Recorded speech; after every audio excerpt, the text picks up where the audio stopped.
Wait a minute, that didn't work. I didn't hear the. Hold on, I got to do that again. There we go. Man, I'll tell you what. It's hilarious to me. It's hilarious to me how Donald Trump can consistently get the Democrats to out-Democrat themselves. Donald Trump can keep coming up with new ways for the Democrats to totally implode. And their party is imploding. Whatever's left of the Democrats, it's not going to be long, folks. But they don't have much longer. If they keep going like this, if they keep hating on Donald Trump, the Democrat Party, we spoke yesterday.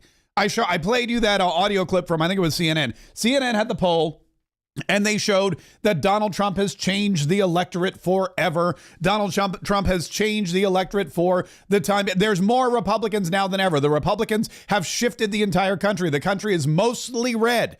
The blue states are now turning red. They're shifting red. Democrats are losing numbers. Republicans are gaining numbers.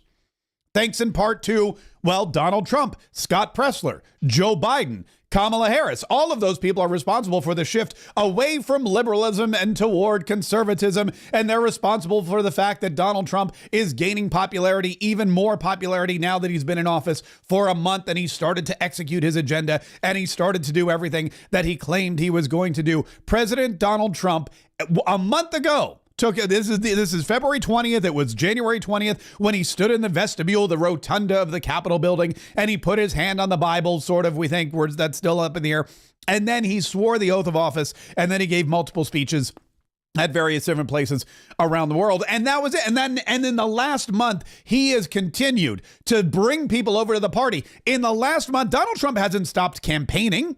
He's still out there speaking every day, giving press conferences, releasing videos. He's on Twitter. He's on Truth Social. He's everywhere, this guy, and there's no stopping him. And Donald Trump will not be stopped. And he knows that he's not only got to just execute his agenda, deliver on his promises, but he's got to continue to go out there and build the coalition, build the party. He's got to go out there and continue to do what Americans want done so that the Republican Party will survive long after him. This is Donald Trump's legacy. Donald Trump's legacy is saving America, making America great again, ending wars, bringing peace to the world, putting more money in your pockets. And then on top of all that, he wants to make sure that he guarantees the Republican Party is a stronghold for constitutional conservatives for years to come. He wants to make sure that the Republican Party does not lose its grip on the electorate, because if the Democrats ever come back into office, and if they ever get the majority, I mean, forget about it. It's game over. They will dismantle and destroy everything that Donald Trump has done so far in his month back in office. Look at what they did last time. Donald Trump started building a wall, and what did they do? The first thing they did was they started taking that wall right back down. Donald Trump started building a wall, and they started to sell off the steel and the materials and everything else that Donald Trump had purchased to build that wall. Well, the good news is the wall's going back up. The wall's going back up. The border is secure. The illegal criminals are being shipped back home from whence they came by the cargo plane load. And Donald Trump is winning. Donald Trump isn't just president, he's king. Donald Trump has crowned himself king of New York. Donald Trump in I guess the White House posted this yesterday. Donald Trump did something to Kathy Hochul and the folks in New York, which, again, this is what I don't understand. I don't understand how the Democrats don't know that they're getting played. What Kathy Hochul has done ever since yesterday when Donald Trump, the first thing he did was he said, look, this congestion pricing in New York City is horrible. We're going to dial that back immediately. And in order to get the congestion pricing passed, what they had to do was they had to go to the Department of Transportation and they had to get permission. The Department of Transportation had to give them permission, some kind of waiver for congestion pricing in New York City. And if you're not overly sure what congestion pricing is in New York City, basically, in order to bring down the amount of traffic or the amount of people in Midtown Manhattan at peak hours, they started charging $9, a $9 toll for New Yorkers to drive in their own city. A $9 toll for New Yorkers to drive from one part of the city to the other part of the city so they could, go to work, make some money, pay some taxes, make New York, this amazing place. Tourists, if they wanted to go and tour Midtown Manhattan in the middle of the day, would have to pay $9. She thought this was a brilliant plan. Also, Kathy Hochul, when she first announced this, she thought she'd come up with a way to save New Yorkers money. Get this, because she originally wanted to charge $15 and they settled on $9. So I can't even make this stuff up. This is how the Democrats think. The Democrats say, hey, let's charge everybody $15 to go into Midtown Manhattan. Then they say, no, wait a minute. Let's just charge them $9 and convince them we're saving them $6. That's genius. So I made the decision to put the congestion pricing program on pause while we devise a different path forward. State law requires that congestion pricing simultaneously raise money for the MTA and drive down traffic congestion. These are important priorities.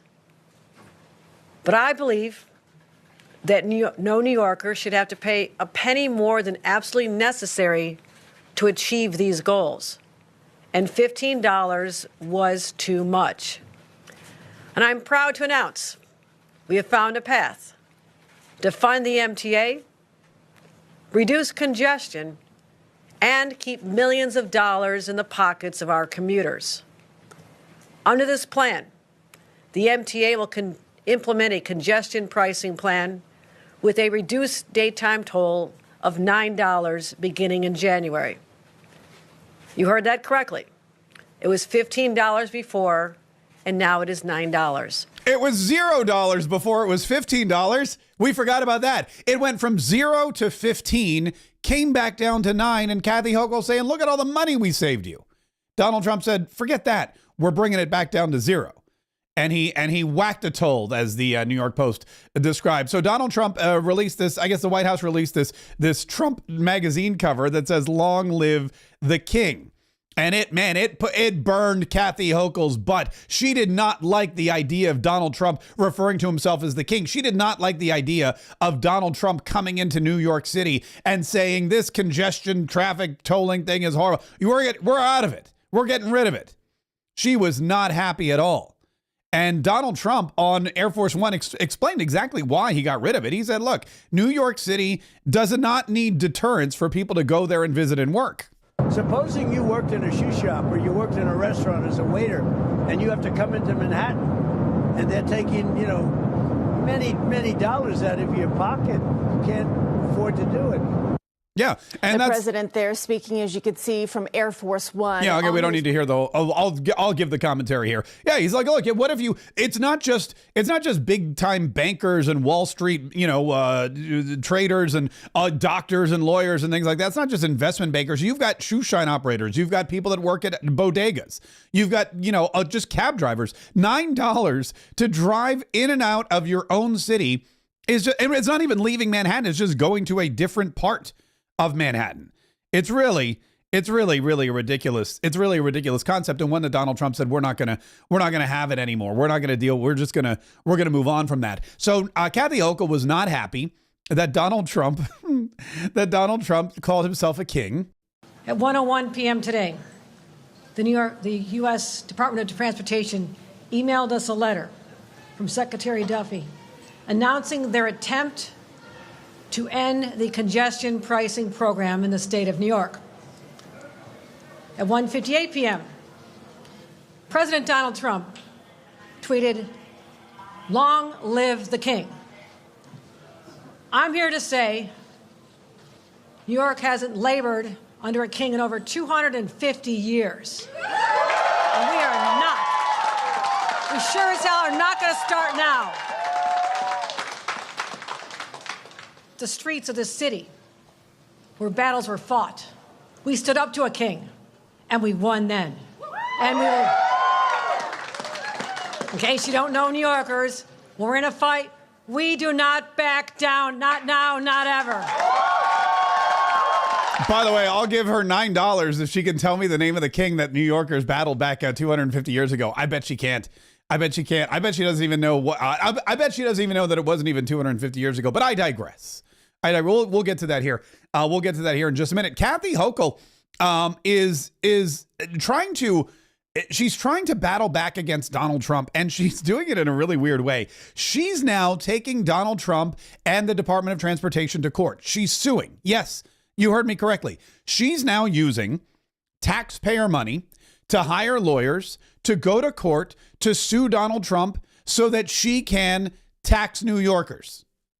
I mean, now I don't know how many votes she's trying to lose with this whole thing, but she's now spending taxpayer money to sue Donald Trump for the right to charge New Yorkers $9 to drive around their own city streets. Is this a winning concept or what? This is why the Democrats keep losing elections. This is why the electorate keeps leaning toward Donald Trump and the conservatives. This is why the Democrats lost and will continue to lose election after election after election, because they don't understand what taxpayers want. They don't want to pay taxes. The Democrats look at taxpayers and say, oh, they're taxpayers. They should pay as many taxes as possible. That's what we call them. The Republicans look at taxpayers and say, these people are paying taxes. We need to make sure they pay as little as possible. But now Kathy Hochul is standing out there making weird metaphors and quips and sound bites to try to explain why she thinks New Yorkers should pay to drive from one part of the city to the other. Feels like the commuters of our city and our region are now the roadkill on Donald Trump's revenge tour against New York. Oh, that's what it is. It's revenge. It's a revenge tour against New York. Donald Trump, who's from New York, was born in New York, lived in New York, built buildings in New York and parks in New York and all kinds of things in New York. Donald Trump, who really for the longest time was the king of New York, is on a revenge tour. Why?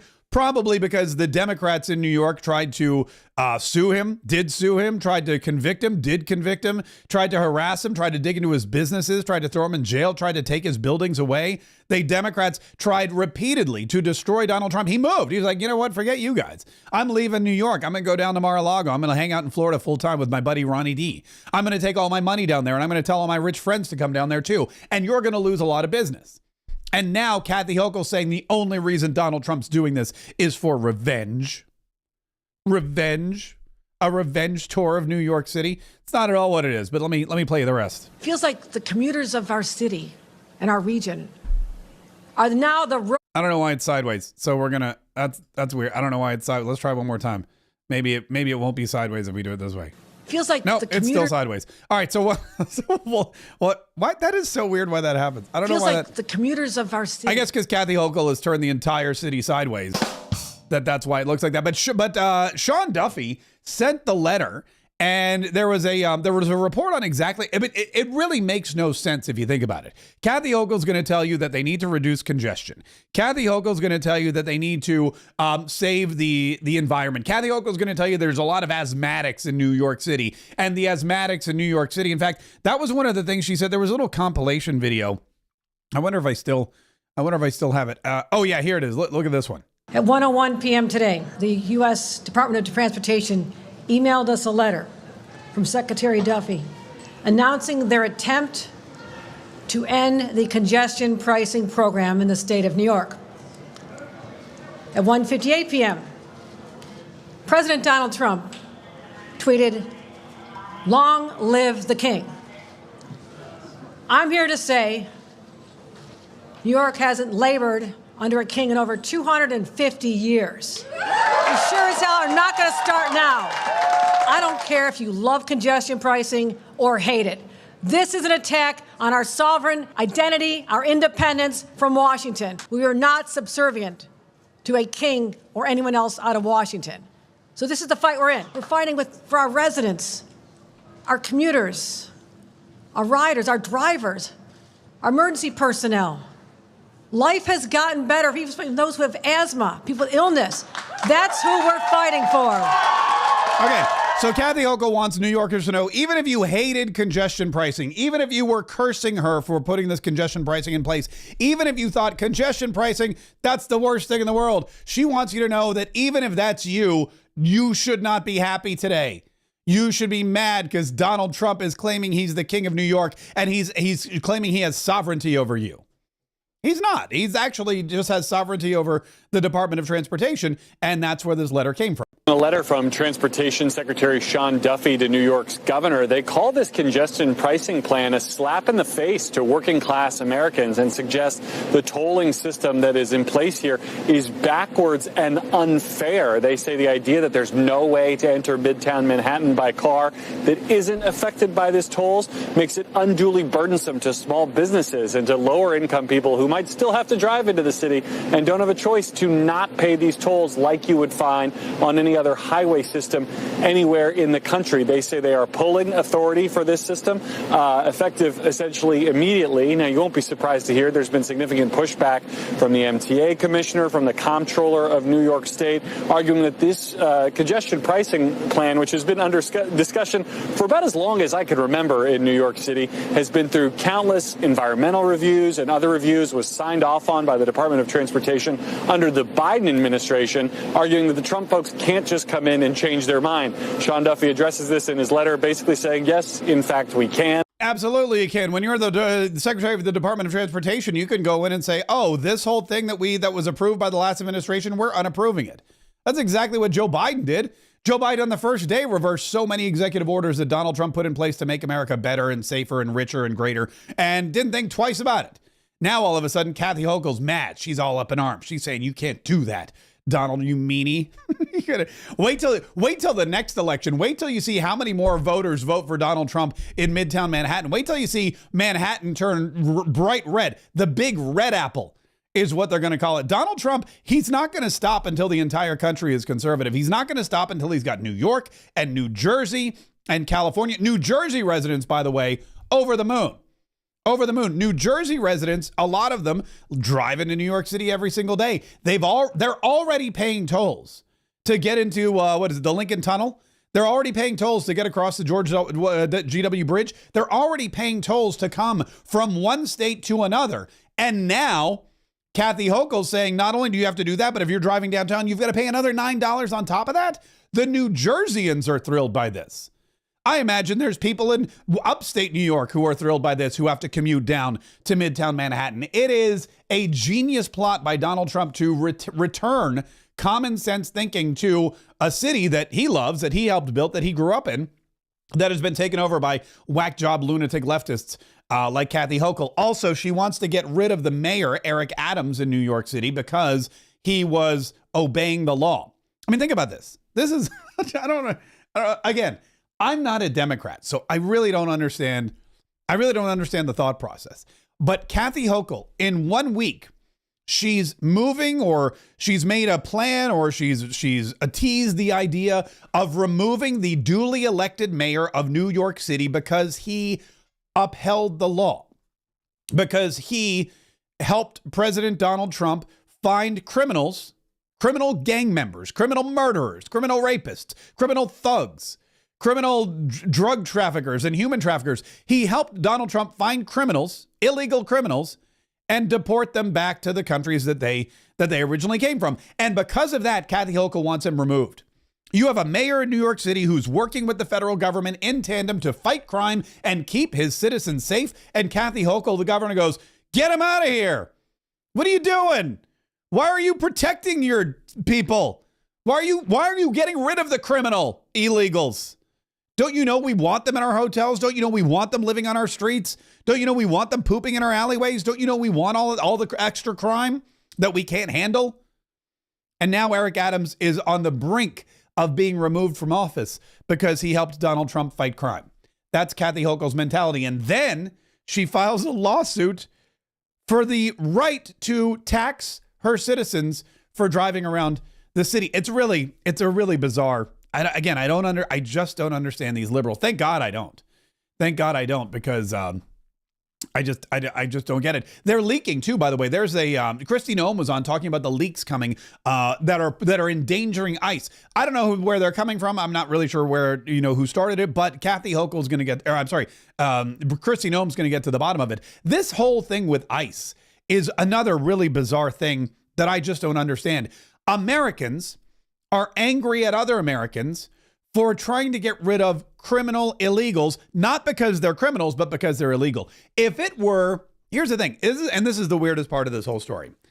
If, for example, the cops went out to do a sting operation on a bunch of American-born drug dealers or American-born gang members, no one would leak it. No one would call and tip them off. No one would be like, hey, you guys got to get out of here. The cops are coming. They'd be like, yeah, go arrest those American-born drug dealers. Go arrest those American-born gang members. When it was just Americans doing the crime, nobody really had a problem with it. But now all of a sudden, it's illegals doing the crime, which you would think would make it worse. But no, for some reason now these criminals need our help and they need to be tipped off. And we need to let them know that Donald Trump and Tom Homan and Kristi Noem and Ice Baby are coming for them. Well, Kristi Noem ain't having any of that. Yes, we do have leaks that have occurred in the last couple of weeks that have jeopardized operations that we've had in different areas, different cities and towns, and they have put law enforcement officers and our agents at risk. So we won't tolerate it anymore, and we're going to use every tool that I have available to me to find out where they're coming from and make sure that those who have leaked will face consequences. And you hit the key words. It's putting ICE agents' lives at risk because the element of surprise is now gone. Do you have suspicions where it's coming from? Because you did speak briefly in the past about that. By the way, the president has just arrived. He's leaving. He's departing Air Force One now.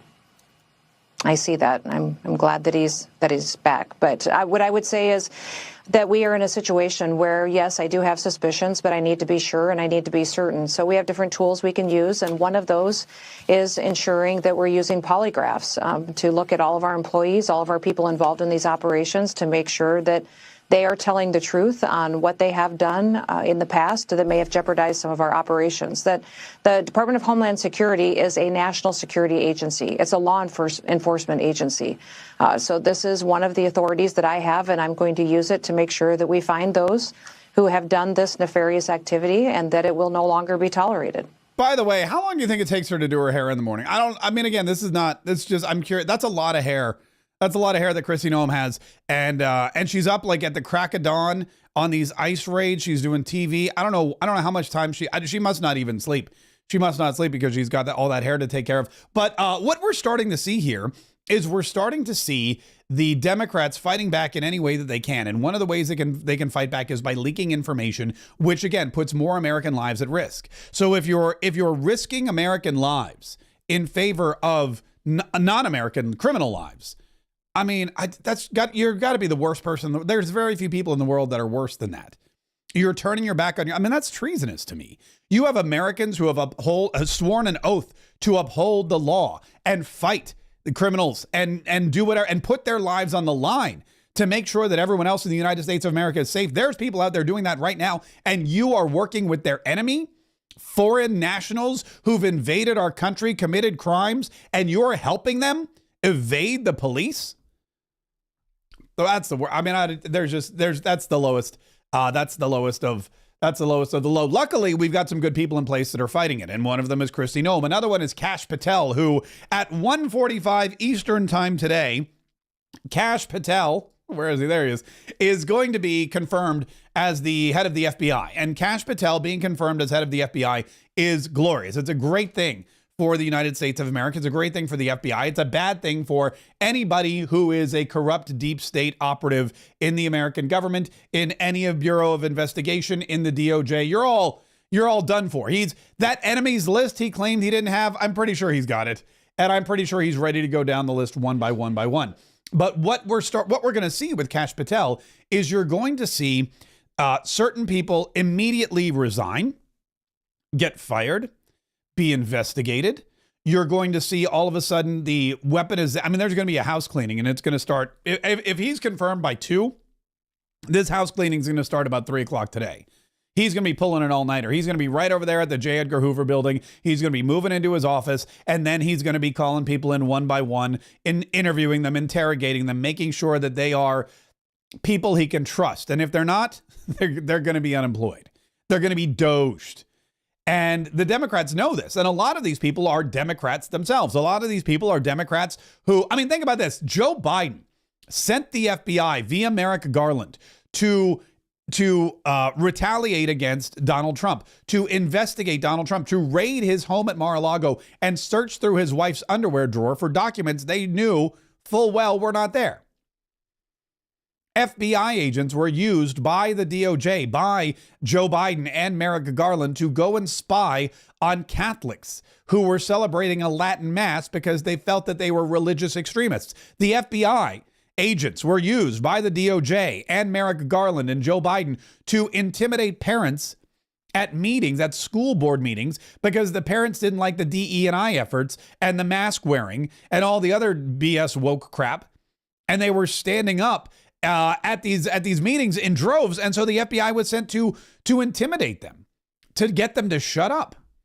And the Democrats now are upset that they're going to have a real conservative MAGA warrior in charge of that organization. They're so upset that they held a rally with 5 people. Okay, so you got, I see Adam Schiff. Adam Schiff, this is outside of the FBI building, I believe. And there's a podium. It says block Kash Patel on the podium. There are 2 microphones.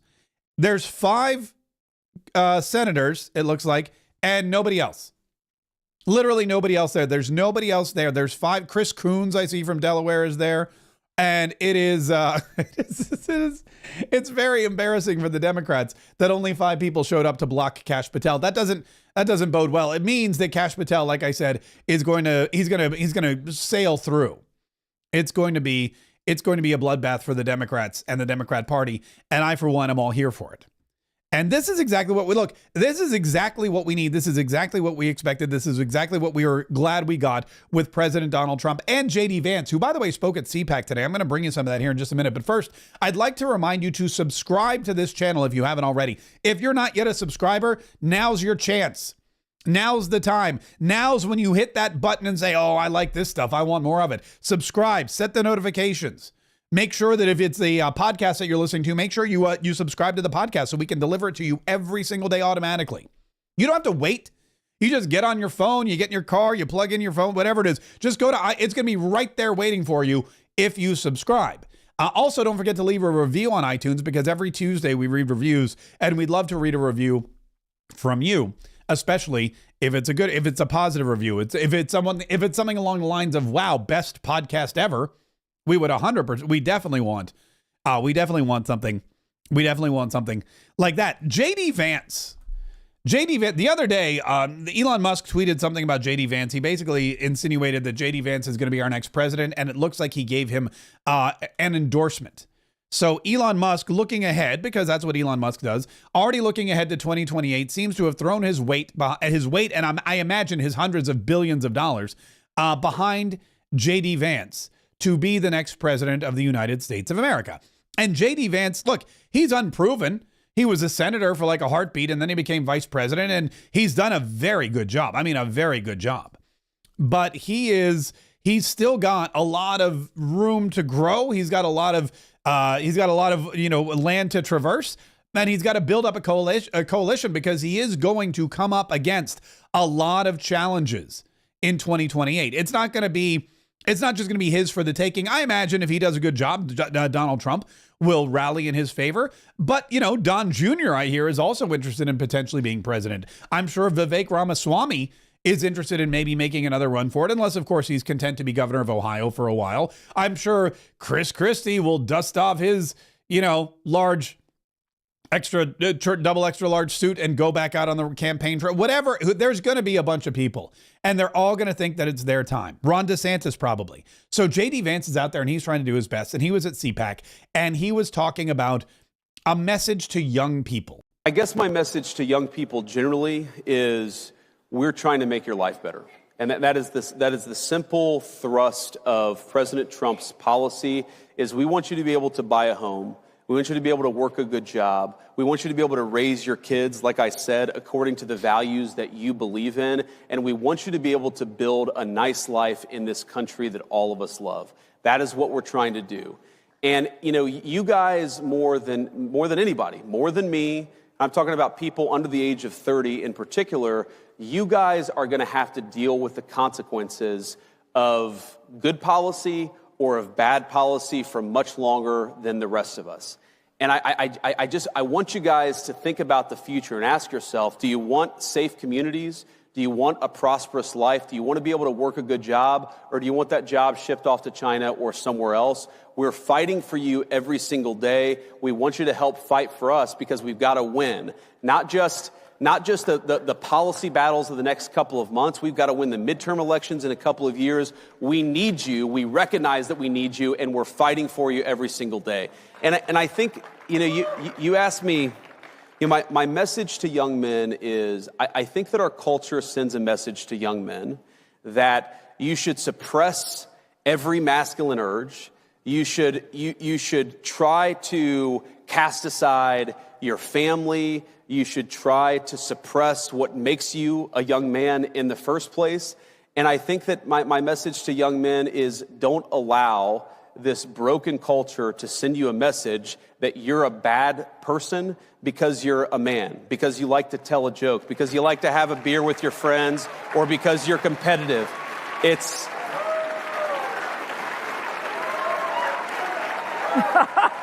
Look at that. He's going after the bro vote. J.D. Vance here's what's happened so far. J.D. Vance, he did a great job during the campaign. Now that he's vice president, he goes out continuously and he responds on behalf of the president, and he represents America brilliantly. He went to Europe and he told them, "You guys suck. You're all commies now.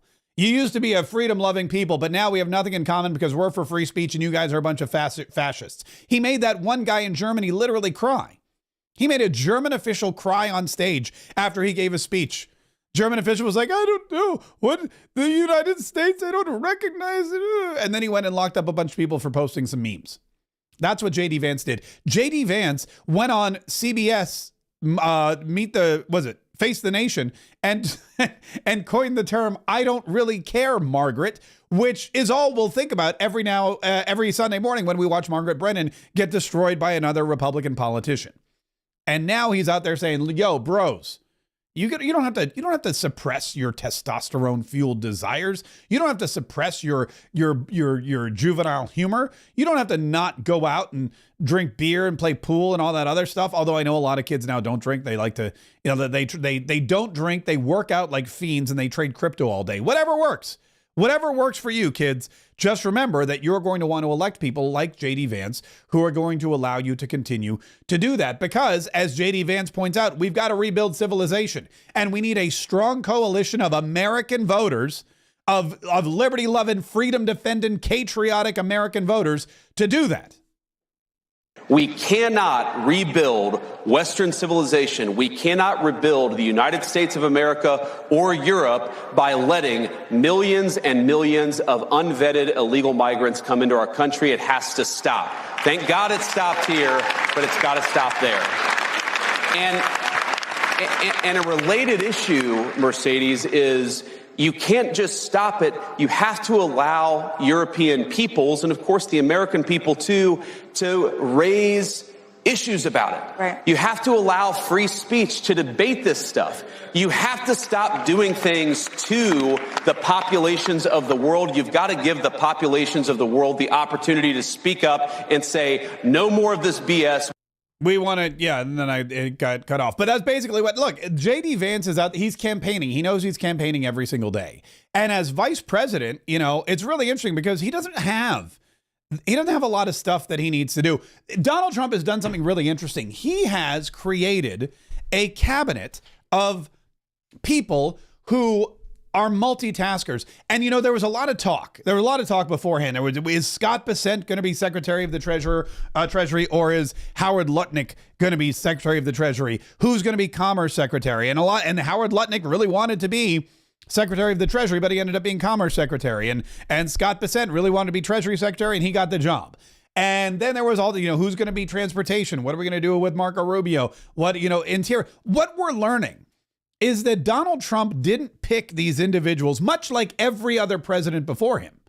And I would dare say he probably did something similar in his very first administration. What we're learning, what Donald Trump has done, is he didn't go through the cabinet and say, okay, who's going to be this, who's going to be that, who's going to be this. He went in and said, I need like 20 people, 18 to 20 people.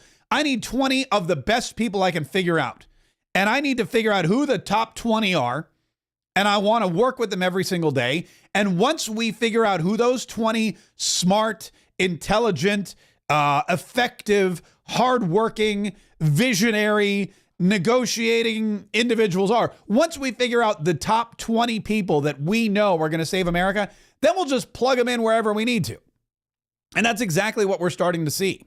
We're starting to see, and I've never seen this in my time studying stuff, I've never seen secretaries kind of work together in an administration the way all of these departments are working together. I've never seen the administration have so much interaction and so many interlocking parts. When you look at, for example, Marco Rubio going to Riyadh to talk to the Russians about Ukraine, Scott Bessent, the Treasury Secretary, going to Ukraine to talk to the Ukrainians about Russia. When you've got Mike Waltz, the National Security Advisor, going all over the place. When you've got Chris Wright, the Energy Secretary, and Doug Burgum, the Secretary of the Interior, and Howard Lutnick, the Secretary of Commerce, when you've got them all working together to try to solve the energy crisis. In fact, Brett Baer interviewed Doug Burgum, and he explained it perfectly. Think about it. Sean Duffy, the Transportation Secretary. Never before did the Transportation Secretary, at least to my knowledge, work so openly with, say, the Energy Secretary to figure out a way to lower gas prices or drill. I mean, these are all departments that should be talking to each other all the time. And with the Biden administration, I don't think we ever saw that. Here's Doug Burgum talking about drilling. Here he is talking to Brett Baer. 625 million acres of offshore land that could have been the public resource that could have been leased. That money would go to the public, go to pay down debt for our country, was taken off by Biden with a stroke of pen. But President Trump signed an executive order directing me as the Secretary of Interior to unban the ban. We've done that. Biden administration had banned LNG exports. Secretary of Energy Chris Wright has got that going. Who you work very closely with. Very closely with. And of course, Sean Duffy, who is also this Director of Secretary of Transportation, announced last Friday he's going to be turning back the CAFE standards that are affecting our whole auto industry. And Lee Zeldin from EPA, also a key member on the council, had all kinds of announcements, and he's going to be working with us on deregging, cutting the red tape associated with energy production, which has choked the flow of capital to American energy. Lee Zeldin and Environment EPA. Listen to all the names. Listen to all those superstars that he talked about. Lee Zeldin, EPA, Chris Wright, Energy, Sean Duffy, Transportation, Doug Burgum, Interior. These guys aren't sitting in their offices at their various departments on Constitution Avenue. These guys didn't get appointed and said, okay, now I'm going to go do my thing and we'll meet back here next month for the cabinet meeting. These guys are together at the White House every single day. They're in the Oval Office. They're meeting together at, I don't know, Old Ebbitt. I don't know where they are, but they're somewhere and they're talking to each other and they're planning and they're plotting. And there's no, that's not your job or that's not my job. Everybody's job is everybody's job. This is a brilliant strategy for running an administration. It's a brilliant strategy for running a country. Sure, the Constitution or whatever, I guess the Constitution doesn't even really dictate because a lot of these are newer departments. But basically what Donald Trump says is he goes, look, I need 20 people to work for me. I don't care who does what. We'll plug you in as we see fit, but you're all working together. And look at Linda McMahon. Linda McMahon, Donald Trump knew he wanted her. He wanted her for whatever reason. He gave her Secretary of Education, knowing full well the education system's probably going to be dismantled on the federal level and it's going to go back to the states, but that's okay because he still has her in the cabinet and he's still going to use her for some other look at her. She's going to pop up. She'll pop up somewhere else as well. I guarantee it. That's how Donald Trump works. That's how he thinks. Nobody's a secretary of anything. We're all working for the United States of America. By the way, Doug Burgum, he was talking about drilling and he's like, look, Donald Trump understands this energy problem better than anybody and he's going to fix it. And what Joe Biden did, God, the biggest dolt ever. Joe Biden just lied to the American public and he tried to say things again that just did not make sense. First of all, we should say to President Trump, he understands like no other leader that national security means energy security, and prosperity for America means having affordable energy. So he's tied these two concepts together and he understood that the Biden administration had a whole of government approach to trying to shut down U.S. energy. And of course, that was a wrong-headed approach driven by climate extremists, because when you shut down American supply, you didn't drop any demand. You just shoved the production to countries that produce it less cleanly than we do. So it was bad. The Biden plan was bad for the economy. It was bad for the world environment. And it was good for who? It was good for our adversaries, including Iran, who were funding terrorism with their oil sales against us. But President Trump said, no, I'm going to unleash American energy. I need a whole of government approach. So the National Energy Dominance Council, created by President Trump, his council, has got everybody in government, including about 10 cabinet secretaries, that all have an opportunity to help increase U.S. energy production. And I'm not just talking about liquid fuels, but I'm talking about the future innovation of nuclear. I'm talking about the electricity, which we need and is at great risk right now. Thank God he used the N-word, man. I have not heard the N-word used by a cabinet secretary in a positive way in a long time. The N-word. Nuclear. Why we abandoned nuclear energy, I just have no idea. Didn't we learn nothing from Back to the Future? Nuclear energy is what's going to power our flying cars when we finally get them, if we ever get them. Nuclear energy is what's going to drive the world forward. You want clean energy? Great. Nuclear energy is it. Not wind energy. You don't need windmills for nuclear power. You don't need waterfalls. You don't need any. You don't need solar panels mucking up the landscape or sitting on top of your roof, weighing down your home with bird pooping all over. You got to scrub the bird poop off or they don't work. There's all kinds of problems. We don't need any of that. We have nuclear energy could run the entire world forever. They're the dilithium crystal of Earth. That's what nuclear energy is, and it's been abandoned by all these people because, well, the nuclear energy lobby just wasn't as effective as the Green New Deal lobby, as the green energy lobby. They didn't give as much money to AOC and Bernie Sanders and Joe Biden. But Doug Burgum's right. He's saying, look, when Joe Biden decided to hobble the American energy industry, it affected multiple things. First of all, the economy tanked because gas was expensive. We weren't drilling for it. We weren't refining it. We weren't selling it. And people had to pay so much more to go wherever they were wanting to go. And so they stopped spending money. The stuff at the grocery store was more expensive. Why? Well, because the trucks were running on diesel fuel that we just weren't producing anymore. We were importing. It was horrible. It ruined the economy. As far as the environment goes, when you drill for gas and oil here in the United States of America, there are a lot of regulations. Like, there's a lot. So many regulations. It's regulated out the yin-yang. That's an industry term. And so the cleanest energy is produced here in the United States of America. When you drill for gas, when you refine it, you know you're not harming the environment at all because the government has told you you've got to do A, B, C, D, E, F, and G. You know where they don't have environmental regulations for drilling for oil and producing oil and refining oil? Anywhere else in the world. They don't have environmental regulations in Saudi Arabia. They don't have environmental regulations in Kuwait or Russia. Do you know what happens in the middle of the desert when there's an oil field that catches fire? It burns and the black smoke goes up in the sky and nobody cares. They don't have environmental regulations in Russia or Venezuela or China or India. We're here saying we're not going to produce oil. Well, guess what? The demand does not go down just because you cut off the supply. So now more people are going to go to India and Russia and the Middle East and Venezuela and China, and they're going to get their fuel from them. And those people are going to be producing more oil, producing more harmful environmental effects. And the environmental lobby, which thinks they're doing a great job by not drilling for oil in the United States, is actually harming the environment even more because those people don't care about the environment. They don't. It's the stupidest, most ridiculous thing. And then, of course, national security. Because for every billions of dollars that we spend buying oil from somebody who hates us, they're taking our money. You go to the gas pump, you give the guy money, he gives it to the gas company, goes to the government, whatever. They buy the money, your tax dollars, they buy the oil, they bring it back over here. Your money is going to Iran to pay for missiles and bombs that are used to kill Americans in Israel, elsewhere, whatever. The Hamas, you saw the coffins, the black coffins with the babies that came out today. Very sad.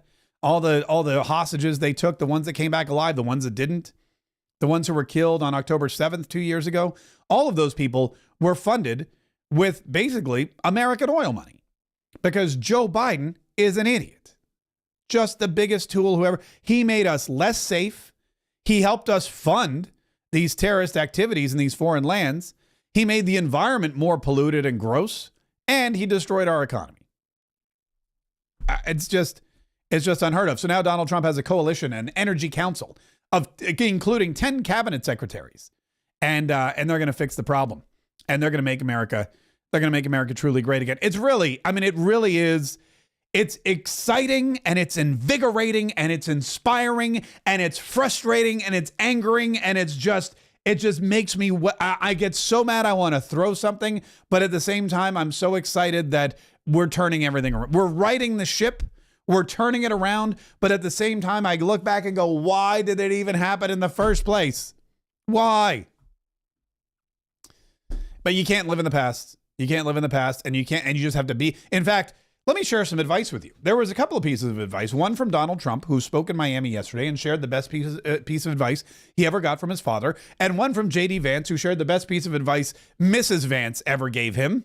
But the best advice she gave me when it came to politics is don't let them filter you. And in politics, you've got consultants, and you've got media professionals, you've got pollsters, you've got a lot of people who try to tell you what to say or how to behave or, what to do. And Usha just said, just be yourself, be authentic, go out there and say what's actually on your mind, maybe a little nicer from time to time.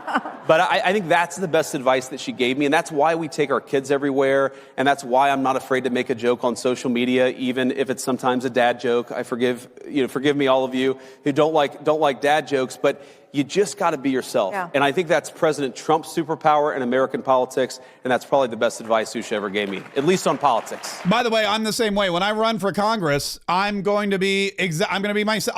I'll probably be wearing this shirt. You're going to see me one day. You're going to be watching C-SPAN or something like that. And they're going to be like, the gentleman from Florida. And I'm going to walk up. You're going to be like, oh my God, Mark Kaye. Look, take a good look. I'm not changing my wardrobe. Maybe I'll throw on a jacket, maybe a tie. I don't know, but probably not. But look, I'm gonna want. You're gonna be like, oh my God, he's wearing. Mark my words. Same blue shirt, same pearls. These are pearl snaps. See, look. Oh, sorry. There you go. Same blue shirt, same pearl snaps, same 3-day non-shaved face because I'll probably forget to shave. And then my wife will write to me and be like, oh my God, I watched you on C-SPAN and you were so hairy, you need to shave. That's who I am. I'm not changing myself for anybody. I'm not going to let politics change me. I will be unfiltered.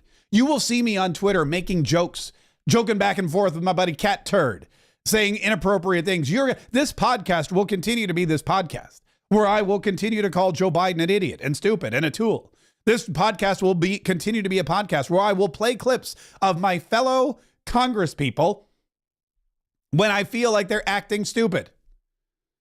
So I'm forewarning AOC and Jasmine Crockett because I imagine they're going to be two of the worst offenders. You can't let these things change you. You shouldn't let them change you. And if they change you, you have no business being there.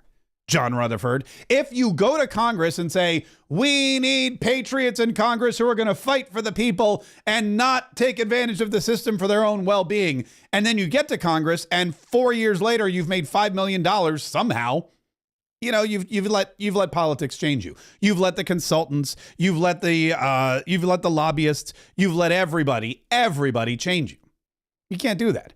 Good advice from J.D. Vance. Donald Trump shared some advice yesterday, which I loved. This was, I played this in the 47 Daily Podcast, which, by the way, if you don't download the 47 Daily Podcast, oh man, you're missing out. You're missing out on a fantastic way to start the day. I know some people like to start out the day with a cup of coffee. Some people like to work out and run. I don't understand those people, but whatever.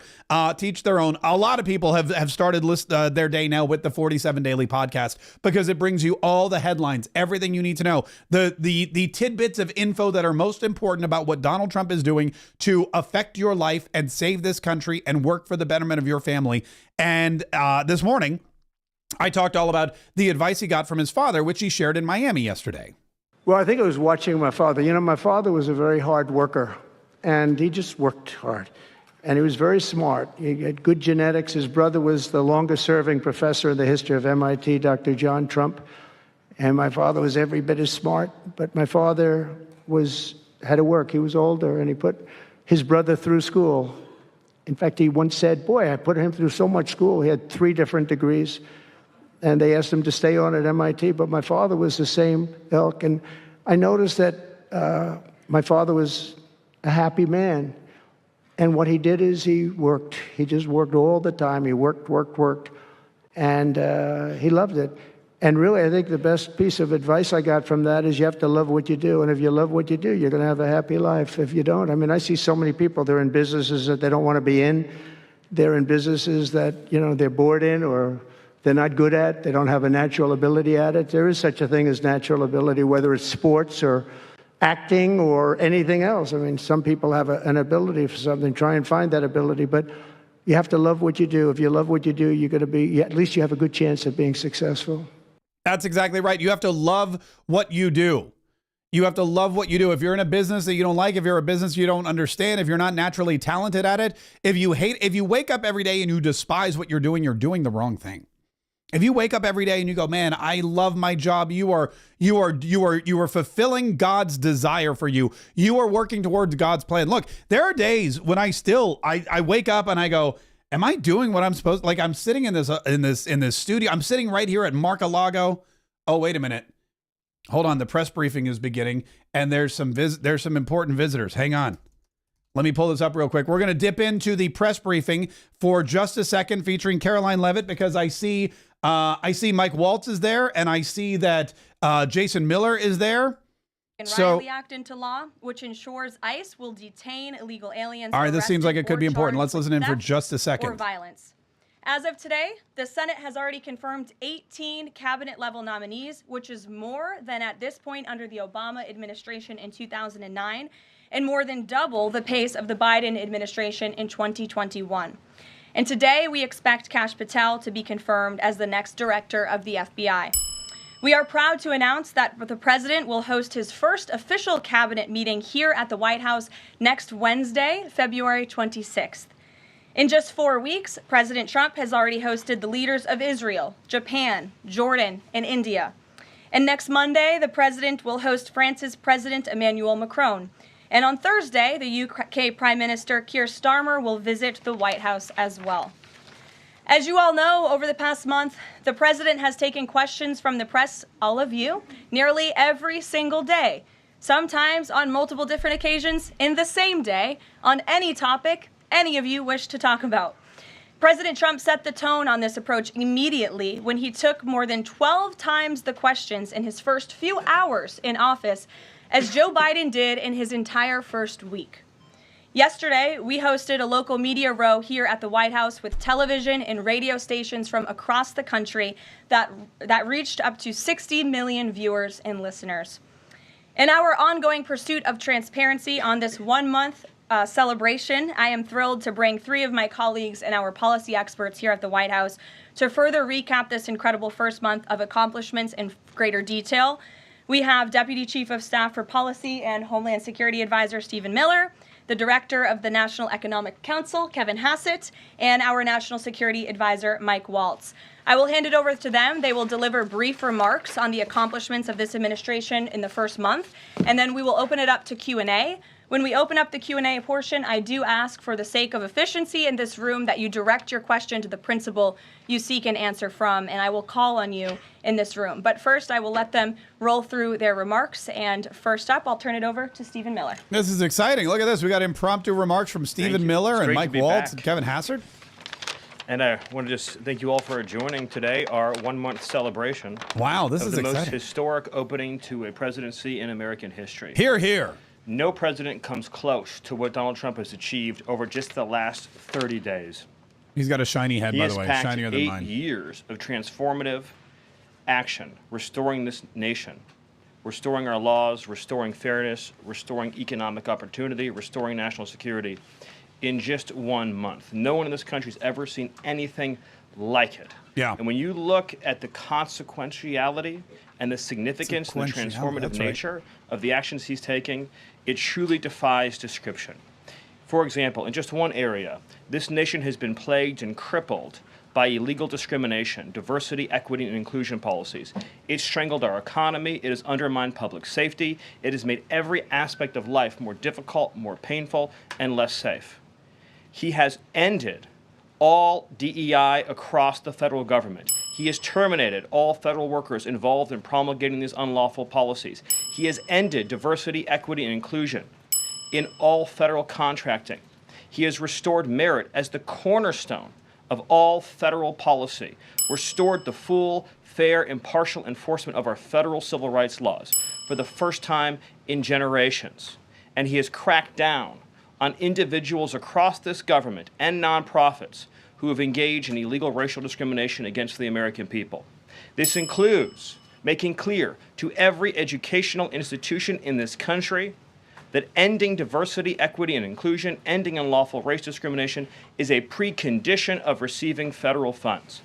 He has also saved women's sports by ending the participation of men in women's sports. He has ended radical gender ideology across the entire federal government, and he's pressured the private sector to also end and combat radical gender ideology. He's reestablished the scientific and biological truth that there are only two sexes in this country, male and female, that those are biologically based determinations.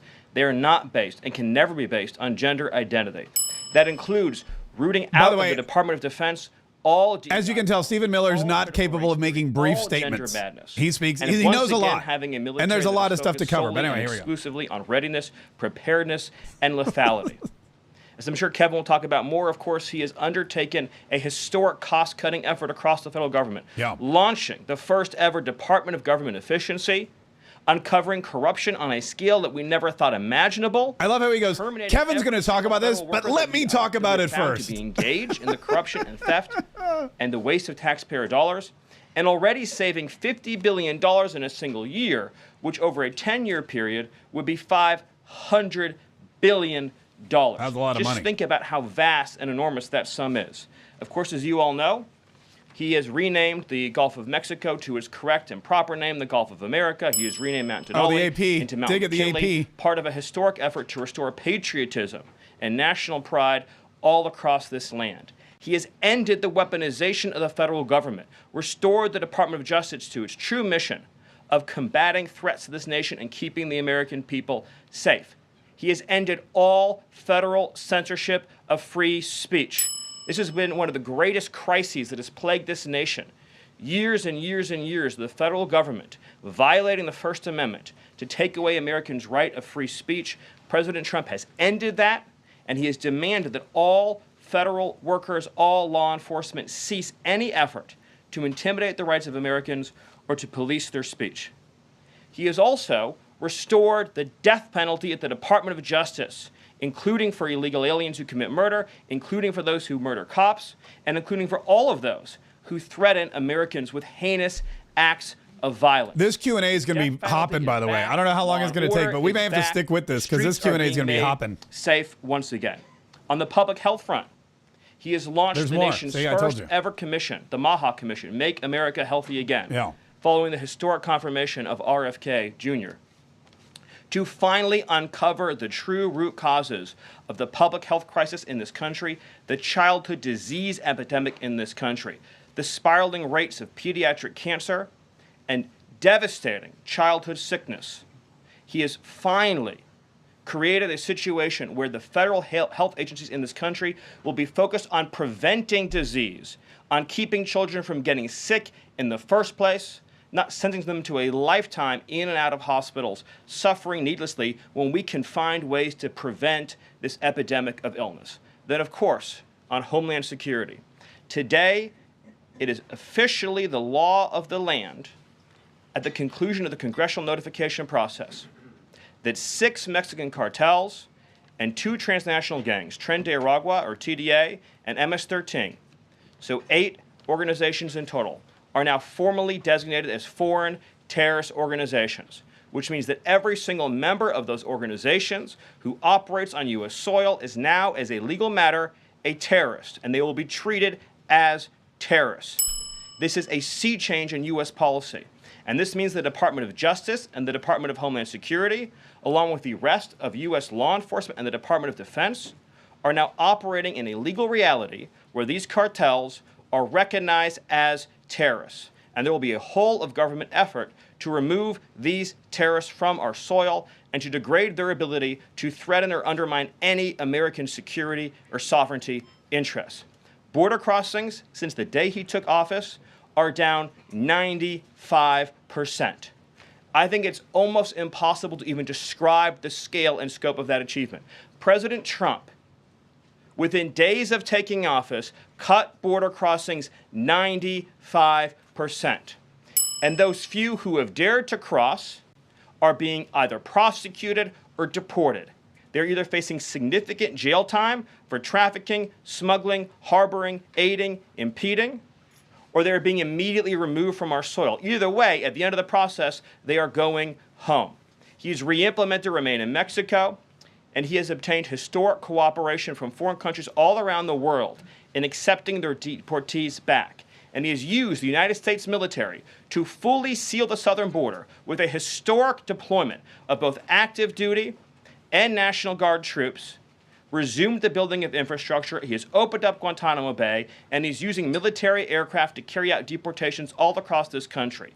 And ICE is joining with ATF, DEA, and FBI to carry out the largest deportation operation in American history. The criminals are going home. The border is sealed shut. America is safe, sovereign, proud, and free. We are a nation that everyone in the world understands all across this planet. You do not come here illegally. You will not get in. You will go to jail. You will go home. You will not succeed. This is the biggest and most successful change in any area of law enforcement that this nation has ever seen, and he did it in under 1 month. Thank you. There you go. Oh, Stephen Miller, everybody. Yay, bravo. All right, here comes Kevin Hassard with Caroline. Thank you, Stephen. With an update. One of the things that President Trump cares most about is job creation, and it was about 7 years ago. By the way, this guy's the polar opposite. This guy's the Poindexter. And it looks like let me tell you about job a lot creation. more jobs in the last month. But we got so Look much at how more many people jobs. are here. My estimate is about 180. I'm estimating. I'm looking around at 180 It's people. really an honor to be back here. I think that I just want to go over a few things. And then hand it off to Mike. Yeah. The first thing is that the president has told us to prioritize fighting inflation. And he had to do that because, as you know, President Biden let inflation get completely out of control. And he did it with policies that made no sense. They made no sense. A lot of times people say to us, our friends the journalists, why are you doing that? But I like to think, why did they do that? Why did they spend so much money? And then why did the Fed print so much money so that we? He actually cracks me up a little. This guy, I saw this guy the other day on Face the Nation. So we're addressing inflation. We didn't have to address it in the first term because it was always in the ones, almost always. But we're going to get it back there. And how are we doing it? Well, we're doing it with a plan that President Trump and I and others have talked about in the Oval that involves like every level of fighting inflation. First, the macroeconomic level. This guy seems like the kind of guy that could fight inflation. In negotiations. I feel like this is the kind of guy that could walk in and be like, "Oh, I know how to fight inflation. We can do it in 24 hours." Consultant Elon Musk. Yep. And then we're also looking into supply side things, like restoring Trump's tax cuts, maybe even expensing new factories so that there's an explosion of supply. If you have an explosion of supply and a reduction in government demand, then inflation goes way down. And then one of the things that you want to say is, well, when are you going to see it? Well, the first thing that you'll see when the markets believe that we're going to get inflation under control is that the 10-year Treasury rate goes down because that's how they think about future expected inflation. And so we're still going to see some memory of Biden's inflation. It's not going to go away in a month. But the 10-year Treasury before the last consumer price index had dropped about 40 basis points. 40 basis points. You sound like Mr. Peabody. Well, Sherman, let me tell you about the inflationary points. 40 basis points is kind of not a fun thing to say. Economists talk that way. 40 basis points, Sherman, is not a fun thing to say. For a typical mortgage, if that affects the mortgage rate, then it's going to save a typical family buying a house about $1,000 a year. Nice. And that's just in our first month. Good. Okay. The second thing we've done is we've had a lot of trade talks. In fact, I was just meeting a minister from Mexico with Howard Lutnick just a couple of hours ago. And we're talking about reciprocal trade, and we're also talking about the fentanyl crisis. And so reciprocal trade is about our government treating other governments the way they treat us. We want trade. He's so smiley. It turns out that Americans have been disadvantaged by foreign governments over and over, and President Trump wants it to stop. He's the opposite And of the Stephen fact Miller that, was scowling the entire time he was most talking. noticeable, Stephen Miller was talking when I about started great to things look like at what border, President Trump and was he had this asking us to do stern, mean look on his face. that, And Kevin last Hassler, year- he's talking about like last year, mean we had things, but he's smiling US about companies it. paid It's very funny to $370 watch. billion in taxes to foreign governments. $370 billion. Last year, foreign multinationals paid us $57 billion in taxes. We have 1/4 of world GDP. They have 3/4 of world GDP, and we're paying 370. They're paying 57. This is not reciprocal. Nope. We're going to try, or we're going to fix it. The other thing that we've done is we've had an all-of-the-above energy approach that's led by Doug Burgum and Chris and a really large team, EPA. And we've already made so many actions that are going to affect the price of energy and lower inflation. We've opened up 625 million acres to energy exploration. Nice, We've very cut nice. We like 50 that. years Drill, of red drill, tape, drill, baby, drill. that makes it so you can't have permits. And we've even made it so that when you go home, if you get a new one, then you can take a shower or flush a toilet or read under a light bulb. We're doing that too. So finally, Flush a toilet under let's a just light think bulb? about, Wait, like, what the are we talking about? facts You could read or flush a that toilet under a we light. can Look see at Mike right Waltz. now He's like, that what we is he think are talking awesome. about? So guess what? What? Small business optimism Okay. has gone up by the most ever Nice. since President Trump came in. ISM, which is the measure of what's going on in manufacturing, it's expanding again for the first time in years. CEO confidence I haven't dug in a while, so I wanted is to the dig. highest it's been in years. And the reason people are thinking this is that our policies give people cause for optimism. Yes. And then I want to reiterate what Stephen Miller said, because it's so important, and it's so important for financial markets to start to digest this, that if, say, the Treasury Secretary or any cabinet secretary with Elon Musk is able to find some savings, say $100 billion, well, in CBO land, that's actually like about 10 times that, or maybe 12 times that, over a 10-year window. And so when you're thinking about the negotiations right now over reconciliation and thinking about, well, 4 trillion, 5 trillion, well, those numbers in terms of the savings are going to end up being small because of all the waste that we're finding. And so we're incredibly optimistic about the future of inflation and the future of our economy. And we're optimistic because we're making so much progress so far, and we already see it in market prices. And with that, I'll hand it off to Mike. Yay. Thanks, Kevin. Good job, Kevin. Thank you. All right, Mike Waltz, Well, good everybody. afternoon. What a month, and what a sea change in our foreign policy. In addition to what we're doing on the border and restoring American sovereignty, in addition to what we're doing in our economy and the job creation and the inflation reduction, we are bringing the world back to where it was at the end of President Trump's first term, which is a world of peace, prosperity, and looking forward and getting us out of the chaos that we've just seen over the last 4 years. So over the last month, just to name a few, I had the honor of sitting in the Oval Office as President Trump spoke with President Putin, and then immediately spoke with President Zelensky, and both of them said only President Trump could bring both sides to the table, and only President Trump could stop the horrific fighting that has been going on now for the better part of 4 years, and that only President Trump could drive the world back to peace. Both of those leaders said that in back-to-back calls. And of course, we just had our historic talks mediated by our good friends and partners, Saudi Arabia. We give great thanks to Crown Prince Mohammed bin Salman for hosting, and sat down for the first time in years with the Russians and talked about a path forward with peace. On top of that, and one of the things that led to that was the tremendous confidence building measure that we had with the release of Mark Fogel. I'll remind everyone, the last time that we had an American released from the Russians, either we gave up a deadly spy, pressured our allies to give up a lethal killer, or we released, under the Biden administration, the world's most notorious arms dealer, Victor Bout, who, by the way, had one of his main clients for arms, the cartels in Mexico and Central America. We gave up none of that.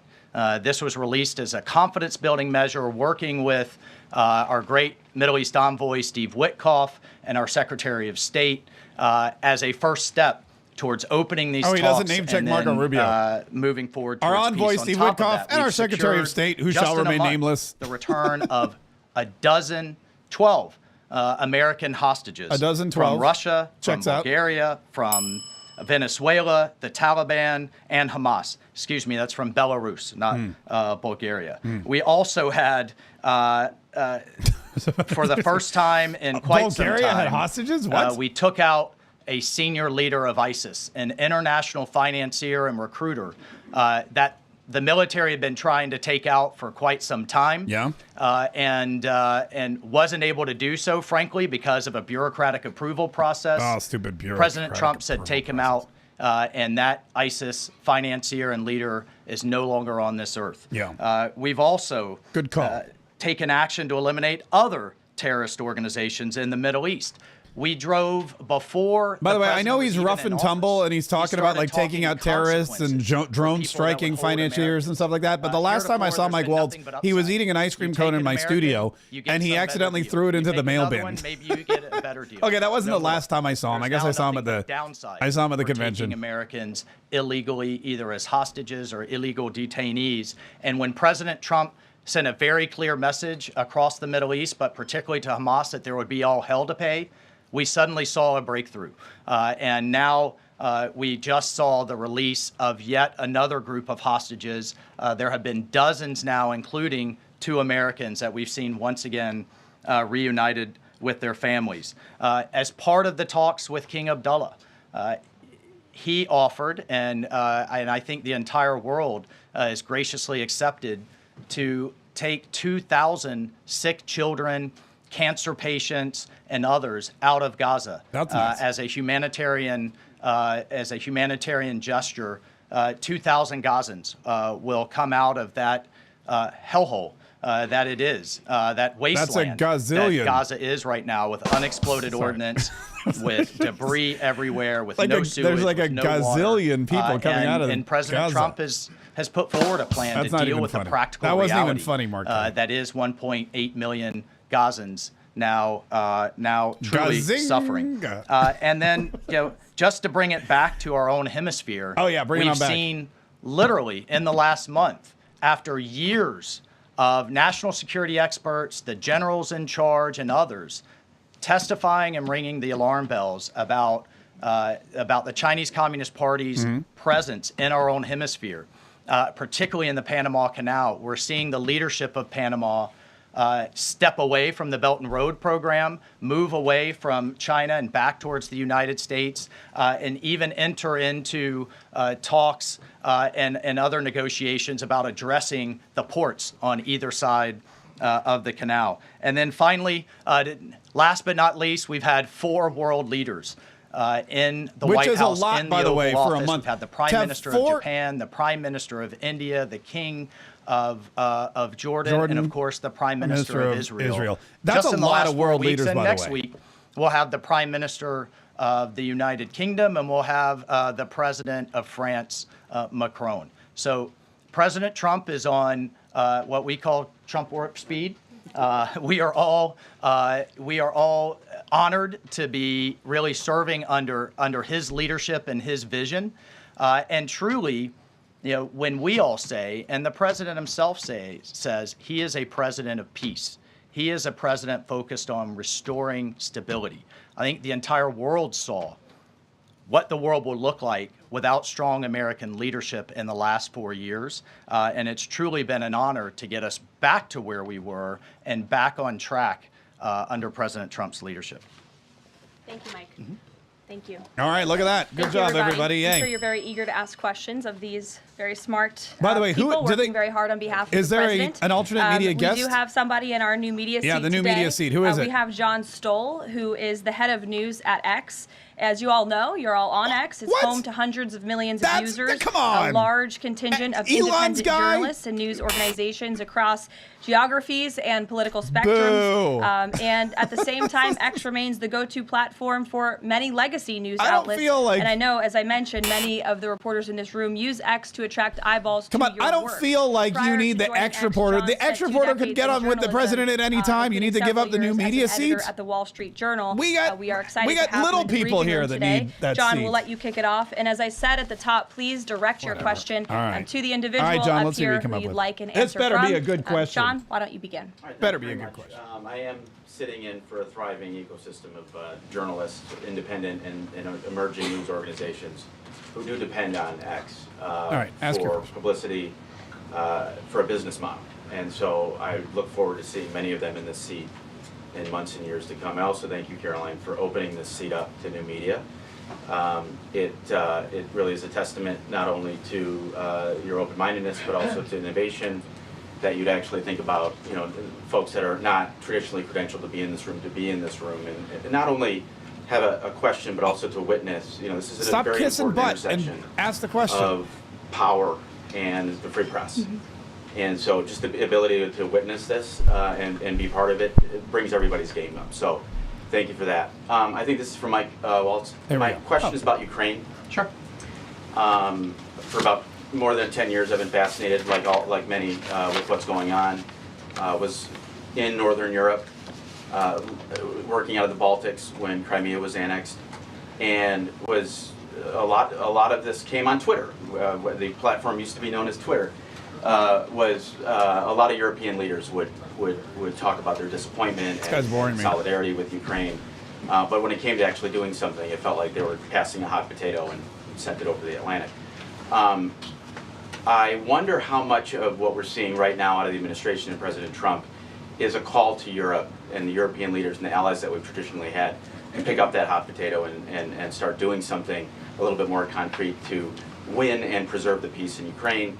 The second question I have is, it's related, is there's been a lot of speculation that President Trump and the administration might be manipulated by Vladimir Putin. I wonder if you can just talk a little bit about the administration's posture and your confidence in the competence of this administration to go toe-to-toe with Vladimir Putin. Well, I'll take the second question first. If there's anybody in this world that can go toe-to-toe with Putin, that could go toe-to-toe with Xi, that could go toe-to-toe with Kim Jong-un, and we could keep going down the list, it's Donald J. Trump. He is the deal maker in chief. There is no question that he is the commander in chief. And I, for one, and I think all Americans and around the world should have no doubt about his ability to not only handle Putin, but to handle the complexity of driving this war to an end. And then on your first piece on Europe, I'll take you back to 2014. You're right, there was a lot of hand-wringing in Europe and not a lot of action. There's also a lot of hand-wringing here in Washington under the Obama administration and not a lot of action. They literally threw blankets at the problem. And so I'll remind everyone that Putin had some type of conflict, invasion, or issue with their neighbor under President Bush with Georgia, under President Obama with Ukraine 2014, not under President Trump 45, and again with President Biden in 2022. The war should have been deterred. The war should have never happened, and I have no doubt it would not have happened under President Trump and will stop under President Trump again.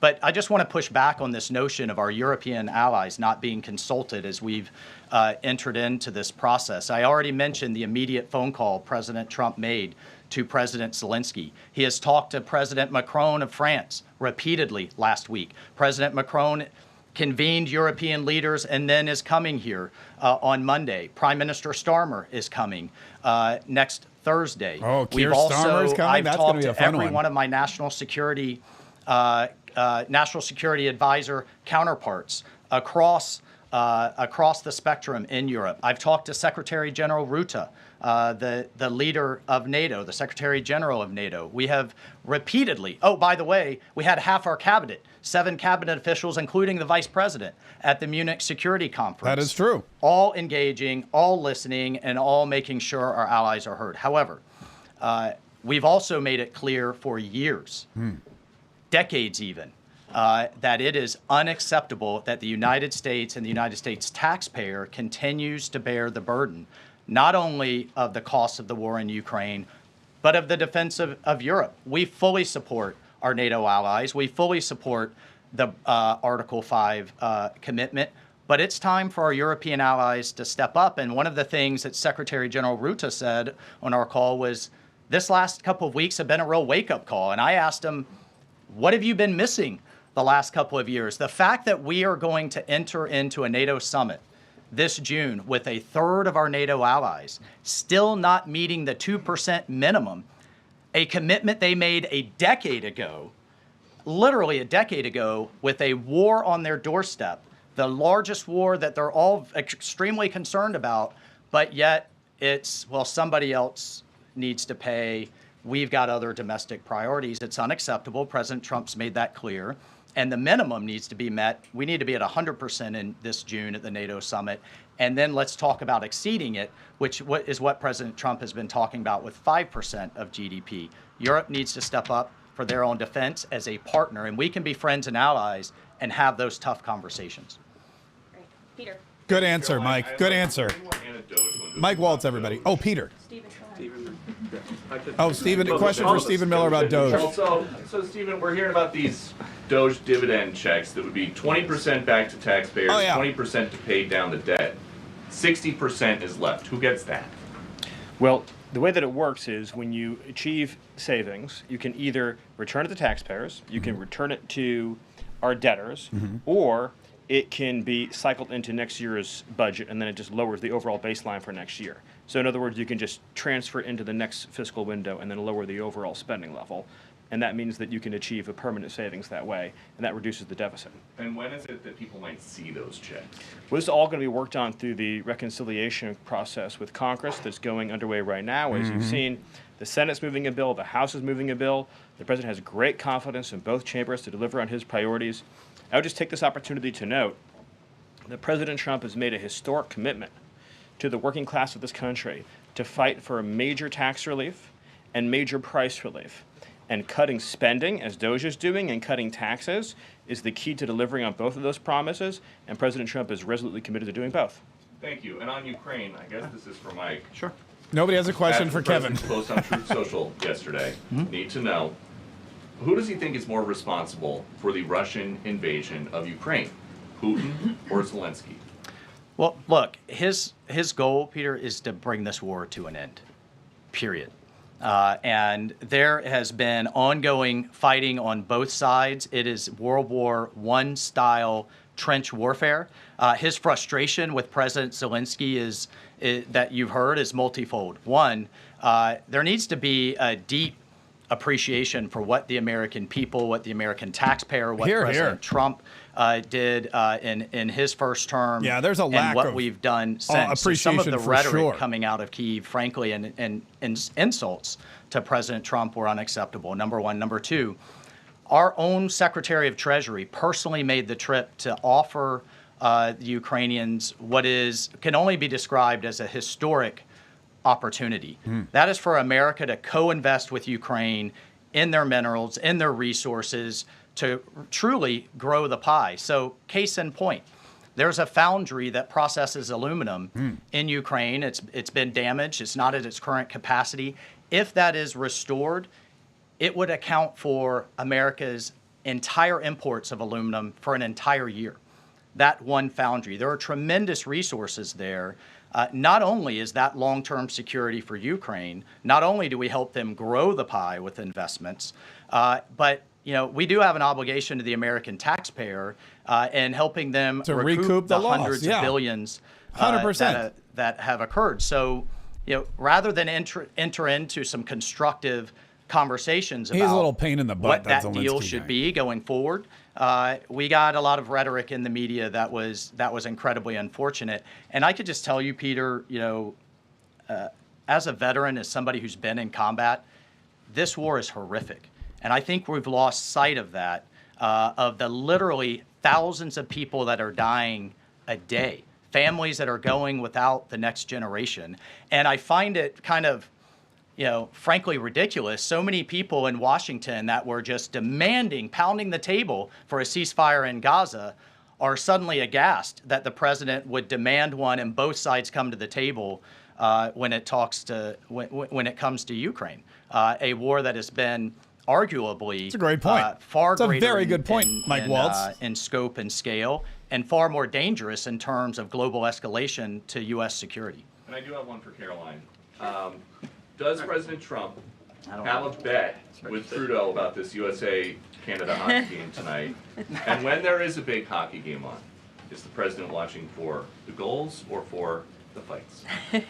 Probably both. I think he's watching for the United States to win tonight. I know he talked to the USA hockey team this morning. He talked to the players after their morning practice around 10 o'clock.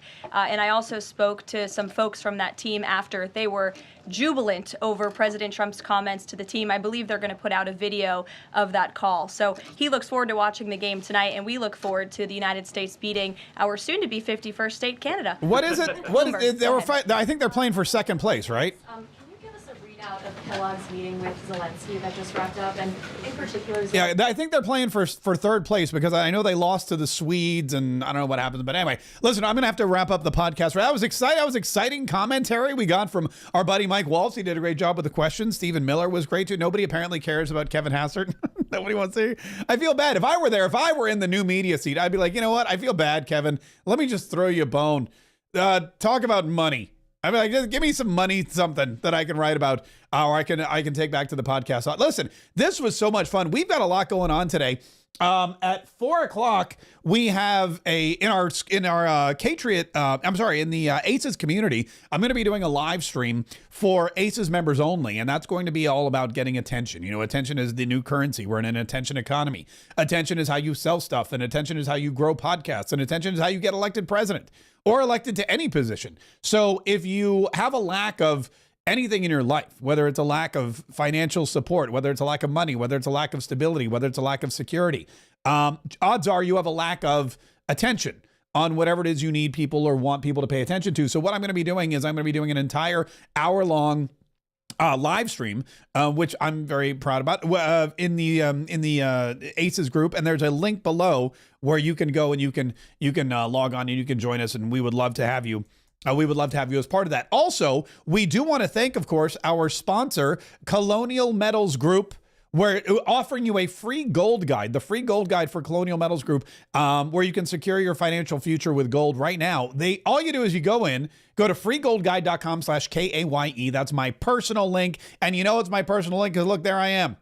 There I am, smiling big. Hello, it's me, Mark Kaye. And when you go to claim your free gold guide at Colonial Metals Group, just go to freegoldguide.com/K. They're going to give you all the information you need about protecting and growing your retirement savings, about protecting your assets, about tax-free and penalty-free retirement safeguards, about using this IRS loophole to protect your financial future. And if you have a qualifying account, you could get up to $7,500 in free bonus silver sent to your home, stored in a secured vault of your choosing. So claim your free gold guide now. All you have to do is go to freegoldguide.com/KAYE. There is a link in the description of this video as well, so it makes it super easy.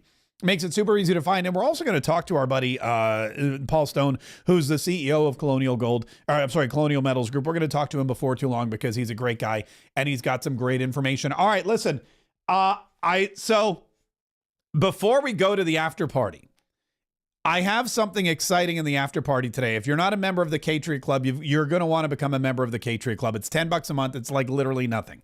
And today, so I don't know if you know about this, but Elon Musk, I know you know about Elon Musk. Elon Musk has created an AI, I guess application or tool, whatever. It's called Grok. And we're now on the third generation of Grok. And so I thought, wouldn't it be fun?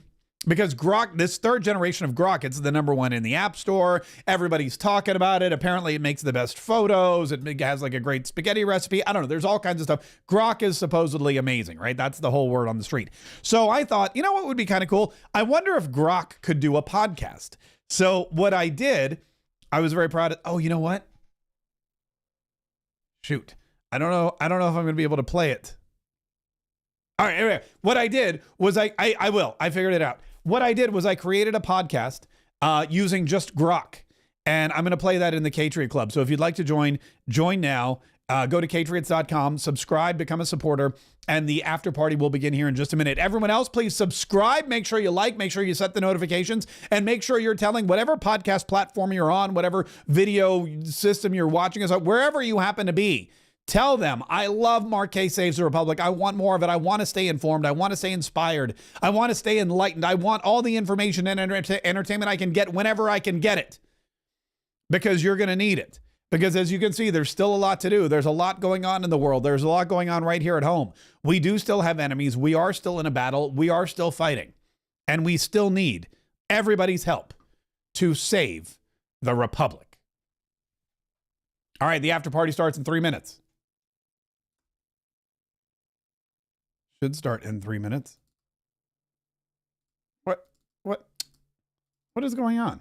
Oh, there we go.